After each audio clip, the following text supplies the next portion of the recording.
Up your game when teaching periodic trends using the CODAP web tool. In this video, I will show you how best to plot and analyze data on the periodic table elements using the CODAP web tool. CODAP, which stands for Common Online Data Analysis Platform, is an easy tool that students can use to manipulate all kinds of data, not just data based on the periodic table. For those needing that immediate carrot, go to the description below for links to the student handout that I created with the accompanying key. If you wish to see the power of this web tool in action, stick around and I will demonstrate how to plot with the click of a few buttons quantities including atomic number, atomic radius, ionization energy, electron affinity, and melting temperature. I will then follow up the plotting activity with the next step, namely the creation of scale drawings of 4 key periodic table elements, the alkali metals lithium and rubidium, and the halogens fluorine and iodine. By visualizing these 4 elements as scale drawings, it will help students to model the plotted periodic table trends and hopefully come up with simple explanations for their quantitative observations. If you wish for your students to hang on to their periodic table conclusions, as they may need the info later for, say, a test that you might make. Or, they may want to take it with them as reading material for their next big family trip. Simply have them paste their lab notes into Google Keep, as I explained in my earlier video, linked above and in the description below. Let's get started. So this window shows you the Common Online Data Analysis Platform, the main website right there. But let's first travel to my Google Doc, and it tells you, first of all, the title, periodic table trends, and the purpose of the activity that I just laid out in the earlier intro. So we're going to go straight to the first job that the students have, creating and analyzing graphs.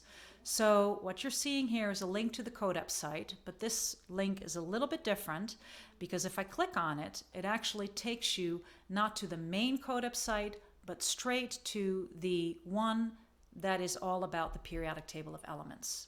So notice that this is an untitled doc, and it does allow you to do all kinds of things: import, revert, save, create a copy, share, rename. So I just want to show you what it looks like in my Google Drive. So in my Google Drive, I have a CODAP file, and I'll quickly double click on that, which opens to some very scary computer data that I know nothing about. But if I open that with CODAP, you will now see that this is how I last left that CODAP data site, with a specific graph that I was working on for this video. So I want to, however, start from how you would actually see it. So I'm going to close my saved periodic table trends file, and we're going to go back away from that scary computer code to the elements CODAP. All right, so our first job, let's take a look again at the Google Doc, is to create these 4 sets of graphs. Okay, let's start with 1A, atomic radius as a function of atomic number across a period. So what we want to do, what I would like my students to do, is to highlight the elements 3 through 10, which are basically the period 2 elements. So let's do that. Elements number 3 through 10. So I'm actually going to close a few windows because I just want to have those windows open that we're really going to need for the graphing. So I'm closing the periodic table, I'm closing these elements, and yes, I'm also closing the Getting Starting guide because I'm showing you here how to do it. But you can always get back to that guide by clicking on the button to the right. All right, so let's highlight those elements 3 through 10. I'll make this a little bit bigger. And by holding down the Shift key, 3 through 10, I've got all those elements selected in period 2. When I click on the eye, I can simply say, set aside unselected cases. And when I click that, all I've got now is the period 2 elements numbers 3 through 10. Okay, but what is this really about? We want to create a graph. So we're going to click on the graph button. And the graph button, we're going to need to make that a wee bit bigger, like that. And we would like to have an x-axis and a y-axis that's a little bit different from what we have right now. We'll start with atomic number on the x-axis. That will be our independent variable. And on the y-axis, I believe our first job was to click on atomic radius, which reflects basically the size of the atom. All right, so you've got a whole bunch of options, as you see here in the camera tool, okay? The camera tool allows you to add background image, open and draw tool, export it in various ways. For me, for my students, I think the easiest thing is to simply just use the snipping tool. And the snipping tool, or there it is, allows me to just simply snip that exact graph and paste it where I want my students to put it, which is in their Google Doc right here. So I know here that I had not had in that original document an actual observed trend. That was still in there from before, but I'm going to paste the graph in there.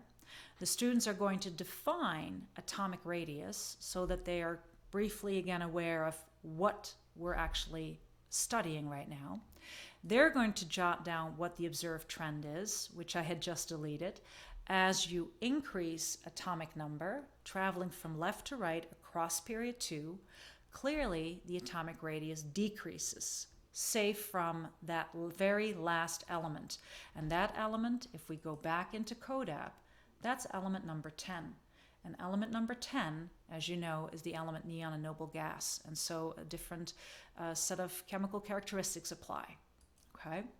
So the students can then write down the observed trend. Now, what I recommend, because I know what my next steps in this assignment, what the next steps are, is to not necessarily go to graph 1b, which then instead of going across a period, it asks the students to highlight elements going down group 1.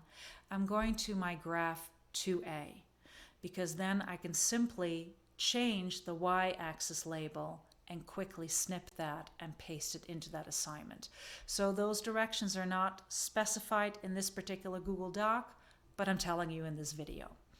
So traveling to 2A, which is now going to focus on the ionization energy. So all you simply do is click on that y-axis and travel to ionization energy and follow the exact same step. And you see that now the trend is flipped. As you travel across a period, period 2, going from left to right, the ionization energy clearly increases. It becomes harder to remove that outer valence electron. Okay, same snip idea, same pasting. You kind of get the idea. And so I may not necessarily carry this whole action out, but we can paste that again in 2A. Similar trend we're going to observe for 3A. We're now going to look at electron affinity. What I was really looking for actually was electronegativity, but that was not a choice in this particular CODAP data set. So electron affinity is the next best. It tells you the amount of energy in kilojoules per mole that it requires for an atom to pull on another atom's valence electron, presumably. And it follows a very similar trend. Again, as you travel from left to right across period 2, you see that electron affinity increases. Same story, you can snip it, paste it in the assignment. The last one for the A categories, it has a thinking cap designation. So I put those in there. It's basically for that student that wants that little bit of extra. Even though melting temperature sounds very simple, the trend is a little bit more complicated. So let's take a quick look at that. And again, this is optional for students to do this. So again, we're going to change the electron affinity label to melting temp or melting point. And what we're seeing here is that we really have two sets of things happening. For elements 3, 4, 5, and 6 with 1, 2, 3, and 4 valence electrons respectively, the melting temp clearly increases.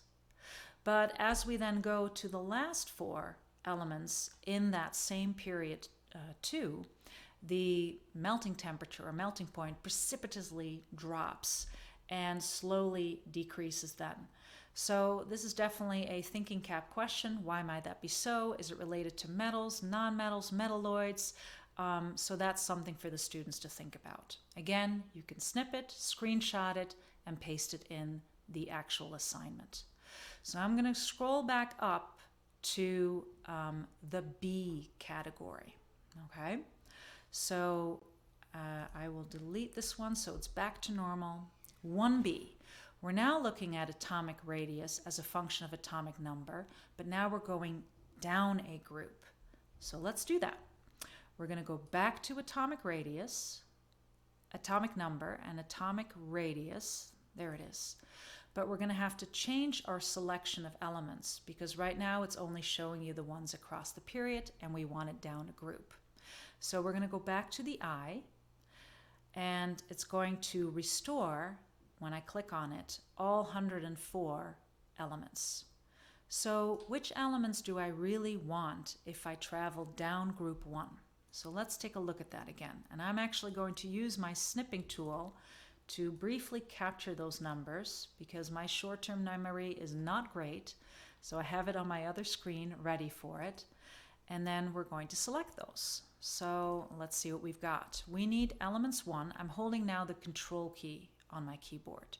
We need element 3, lithium. So I've got hydrogen and lithium. Element 11 is sodium. Element 19, potassium. 37, rubidium. And I'm still holding down that control key whenever I click the next one. Then we have element 55, cesium. And then we've got element 87, francium. All right, I'm going to go back to the I, and I'm going to click again, set aside unselected cases. So it's going to show me the alkali metals down a group from top to bottom. And we're looking here again at the atomic radius. Now clearly showing you the reverse trend. So across a period, atoms get smaller. Down a group, atoms clearly get bigger. And again, you can snip that, paste that into the assignment, and now we can travel to 2B and do the exact same thing. Ionization energy. So I feel like you're kind of getting the pattern here of what I'm trying to show. Same thing for 3B, showing the same thing for the group. But I will show you this one, electron affinity, because it's the same trend as ionization energy. As you travel down a group from top to bottom, ionization energy decreases and electroaffinity decreases because the atom gets bigger. And it becomes easier to lose that outer valence electron, and it takes less energy as a result. So that brings us to the last one, and that was 4B, the melting temperature. So here I've made it a little bit more complicated again. 4B, I'm selecting two groups. The first group, which I already have in my graph, I just have to change the y-axis. So let's do that. Melting point. And what I need to do next is I would like my students to select group 17, the 4 main halogens. So let me just snip that real quick so it's in my second brain, so to speak. And then I'm going to highlight those. I'm going to add those in my list of periodic table elements. So let's see how we're going to best do that. So restore the 105. Okay, so notice that now my group 1 elements are unselected. So to make this the easiest way possible, I'm going to unselect number 9. I just did, but it flipped and scrolled. Yep, it did. Number 17, and again I'm holding down the control button on my keyboard. I'm going to go to number 35, bromine, and the last one that I want in the halogen group is number 53. So I've now unselected all those in group 17 in addition to group 1. So set aside selected cases. So what I've got here now is the melting point for the selected atomic numbers. Now I'm going to click this button here that zooms in and rescales it, and I may not have shown that before. So I still find this a little bit difficult to interpret because everything from group 1 and from group 17 have the same color. So if I now reselect the ones in group 17, so that would be number 9, fluorine, and I'm holding down again the control button. Number 17, chlorine, another halogen. Number 35, bromine, and number 55, iodine. Now you can clearly see the 4 halogens selected. And we all know chlorine, fluorine, sorry, I switched those two, fluorine, chlorine, bromine, and iodine. A gas, a liquid, and a solid. So you can clearly see as you travel from top to bottom down the halogen group, the melting temperature increases. And the trend is actually the opposite for group 1, safe hydrogen. And students can think a little bit more about why that is so. And I made this the thinking cap question, as you saw again in this particular assignment, because this really cannot be answered well until you've taught the whole concept of bonding and intermolecular forces. So that's why it has that thinking cap in there. Okay, so now that we've plotted all the 4 sets of data using CODAP, what's the next best step? So I'm now going to take you to the key of this document to kind of show where we're at. All right. So the key has all the answers to the definitions, the observed trends, all the graphs pasted in there for all the different quantities. Again, there were 4 of them. And now we're at creating the scaled drawings. So what I have my students do first is to complete the periodic trends data table. And you can see that here. I'm asking them to again briefly define those 4 different quantities, and note that I've now changed the electron affinity to electron negativity because that is the quantity that is in the New York State reference table. I teach in New York State, so that is the reference table that my students would be using on the Regents exam at the end of the school year. And so you can get all the data except for electronegativity from the CODAP site, but I prefer them to use the New York State ChemRef table in this portion of the assignment. And they have all the correct units that they need to add, and so you have a quick overview. Notice the 4 elements that I'm highlighting. I'm highlighting the 2 alkali metals, lithium and rubidium, and the 2 halogens, fluorine and iodine.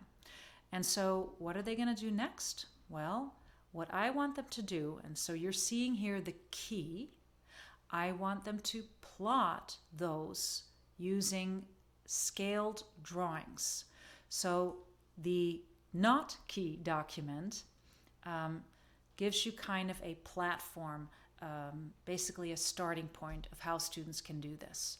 So I have here this diagram pasted in here, and it makes it a little bit easy for the students. They already have here the atomic radius of lithium, which they will need to look up. But based on the known for the atomic radius of rubidium, the largest atom of 250 picometers, which I set at 10 centimeters, and then you've got these 2 rulers using centimeters right here. They can now draw the 4 atoms all to scale. So they have to do some simple calculations by just planting the atomic radius for the respective elements and dividing it by 21.5 to scale it to rubidium. So everything will be less than the 10 centimeters diameter setup for rubidium. So how can they do that? Well, maybe the easiest way is to simply copy this diagram, Control C, and inserting the drawing. So we're going to go plus drawing, and we're going to go insert, paste that image, and now you can basically start by inserting some shapes. And probably the easiest way to go about this is to use that perfect circle shape. So I'm just going to model here the rubidium one, how I would draw it. So if that one needs to be 10 centimeters, and I'm going to choose diameter for 10 centimeters. And I should have changed that in the directions perhaps a little bit better, because it says here atomic radius. But again, that's what it's based on.